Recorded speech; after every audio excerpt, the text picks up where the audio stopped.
ஜோதிட நண்பர்களே, இன்னைக்கு நம்ம பார்க்க போறது சிம்ம லக்னம். லக்னத்துல வந்து சனி வந்து 14 டிகிரி, கேது 7 டிகிரி, சுக்கிரன் 22, இங்க வந்து புதன் 4 டிகிரி, குரு 6 டிகிரி, சூரியன் 3 டிகிரி, இந்த ராகு 7 டிகிரி, சந்திரன் வந்து இங்க 3 டிகிரி மேஷ ராசி, செவ்வாய் வந்து இங்க 10 டிகிரில இருக்கிறாரு. இப்ப அவர்களுக்கு நடக்கிறது வந்து பாத்தீங்கன்னா சுக்கிர தசை சனி புத்தி போயிட்டு இருக்கு. சுக்கிரன் வந்து இங்க 3ஆம் இடத்துல வந்து ஆட்சியா தான் இருக்கிறாரு. அவரே வந்து இந்த லக்னத்துக்கு 10ஆம் அதிபதியா வர்றாரு. 3ஆம் இடத்துல ஆட்சியா இருக்கிறாரு. இப்போ லக்னாதிபதி சூரியன் வந்து பாத்தீங்கன்னா இங்க வந்து 5ஆம் இடத்துல குருவோட வீட்டுல நட்பு வீட்டுல நல்லதா இருக்கிறாரு. இங்க குரு வந்து 6 டிகிரிலையும் சூரியன் வந்து 3 டிகிரிலையும் இருக்கிறாரு. அப்போ குருவை இங்க அஸ்தங்கப்படுத்துறாரு. குருவை அஸ்தங்கப்படுத்திட்டு இங்க சூரியன் வந்து நல்ல 5ஆம் இடத்துல வந்து குருவோட இணைவுல சுபத்துவமா இருக்கிறாரு. அப்ப சூரியனோட தொழில் எண்ணம் படிப்பு இதெல்லாமே அதுல வரும். இந்த எலக்ட்ரிக்கல் எலக்ட்ரானிக்ஸ் உயர் பதிவை கொடுக்கக்கூடிய அமைப்பு இதெல்லாமே வருது. சரி, லக்னத்தையும் குரு பாக்குறாரு, லக்னாதிபதியோட சேர்ந்து இருக்கிறாரு. ராசிநாதன் ராசியையும் குரு பாக்குறாரு. ராசிநாதன் செவ்வாய் அவரையும் குரு பாக்குறாரு. அப்படிங்கிற அமைப்புல இப்போ நடக்கிற தசாபுத்தியில வந்து சுக்கிர தசை வந்து பாத்தீங்கன்னா சனியோட பார்வை வாங்கியிருக்கு. சுக்கரனோட 2 வீடுகளும் சனியோட பார்வையில இருக்கு. 3ஆம் பார்வையா வந்து சுக்கிரன் இங்க பாக்குறாருங்களா. இங்க வந்து 10ஆம் பார்வையா வந்து இன்னொரு சுக்கிர வீடு, அதை அந்த ரிஷப வீட்டையும் பாக்குறாரு. இதுவரையும் இவங்களுக்கு வந்து தொழில் அமைப்புகள்லாம் எப்படி இருக்குன்னா இது வந்து நல்லாவே இருக்கும். தொழில் அமைப்புகள்லாம் வந்து உங்களுக்கு வந்து இங்க சூரியனும் சுபத்துவமா இருக்கிறாரு, செவ்வாயும் இங்க வந்து சுபத்துவமா இருக்காரு. அதிகாரத்தை நோக்கி பயணிக்கக்கூடிய வந்து சூரியன் வந்து சுபத்துவம், இங்க செவ்வாயும் வந்து சுபத்துவம். இந்த லக்னத்துக்கு செவ்வாய் வந்து ராஜயோகாதிபதி, 4க்கும் 9க்கும் உடையவர்.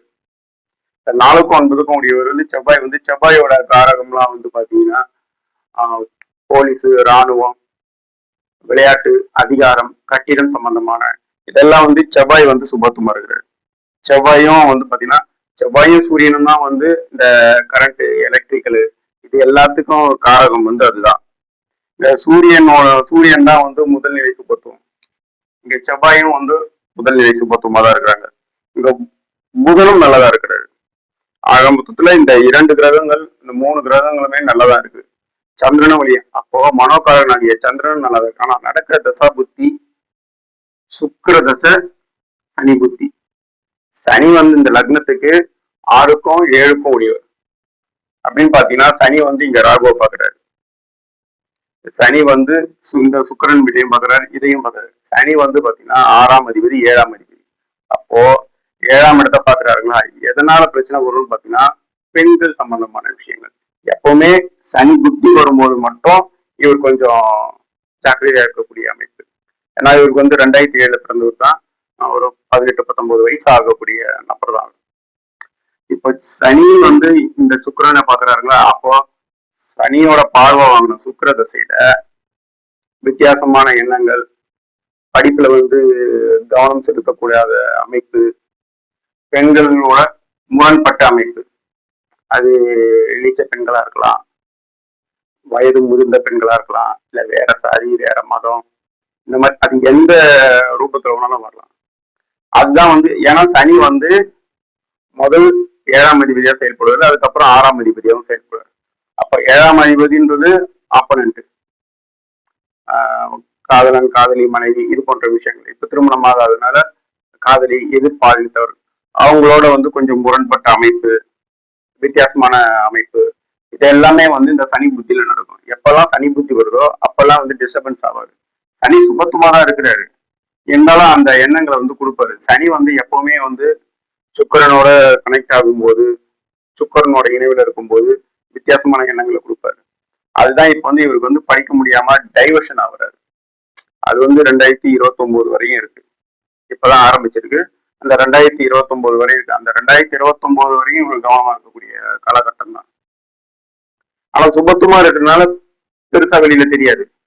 ஏன்னா லக்னத்தை குரு பாக்குறாரு, லக்னாதிபதியோட குரு சேர்ந்து இருக்கிறாரு, பெருசா வெளியில தெரியாது. ஆனா இதனால வந்து அவருக்கு வந்து மன உளைச்சல் இருக்கும். ஏன்னா சனி சுக்கிரனை பாக்குறதுனால 7ஆம் இடத்தையும் பாக்குறாரு. அதே போல 3, 7, 10ஆம் இடத்தை பாக்குறாரு. இந்த 10ஆம் இடமும் பாத்தீங்கன்னா உங்களுக்கு சுக்கரனோட வீடுகளா தான் இருக்கும். இந்த மாதிரி இடங்கள்ல மட்டும் கொஞ்சம் ஜாக்கிரதையா கவனமா இருக்கக்கூடிய அமைப்பு தான் வந்து இருக்கு. ஏன்னா படிப்புல வந்து டிஸ்டர்பன்ஸ் ஆகக்கூடிய அமைப்பு இருக்கு. அதுக்கப்புறம் சுக்கிரனோட காலகட்டத்துக்கு அப்புறம் பாத்தீங்கன்னா சூரிய தசைலாம் சூப்பரா இருக்கும். அதுக்கப்புறம் சந்திர தசையும் நல்லா அருமையா இருக்கும். ஏன்னா எப்பவுமே வந்து ஜென்மசனி நடக்கும் போது அந்த கிரகங்களோட காரகங்களோட வழியா வந்து கொஞ்சம் டிஸ்டர்பன்ஸ் வந்து கொடுக்கக்கூடிய அமைப்பு. ஏன்னா இப்போதைக்கு எங்களுக்கு வந்து ஜென்மசனியும் போயிட்டு இருக்கு. இந்த ஜென்மசனிகளை போகும்போது காலகட்டங்கள்லாம் வந்து இந்த லவ் பிரேக்கப் ஆகுது, இந்த மாதிரி விஷயங்கள்லாம் வரும். பெண்கள் மூலியமா வந்து அசிங்கம் அவமானம் வரக்கூடிய அமைப்பு, இதெல்லாம் வந்து இது மாதிரி தான் இருக்கும். அந்த மாதிரி சமயங்கள்ல மட்டும் கொஞ்சம் நம்ம கேர்ஃபுல்லா இருக்க வேண்டிய இதுதான். என்கிட்ட அப்பாயின்மெண்ட் வேணும்னா இந்த 994070070010 இந்த நம்பருக்கு கான்டாக்ட் பண்ணுங்க. இந்த வீடியோ பிடிச்சிருந்தா லைக் பண்ணுங்க, ஷேர் பண்ணுங்க, கமெண்ட் பண்ணுங்க. இன்னொரு வீடியோல சந்திக்கிறேன். நன்றி, வணக்கம்.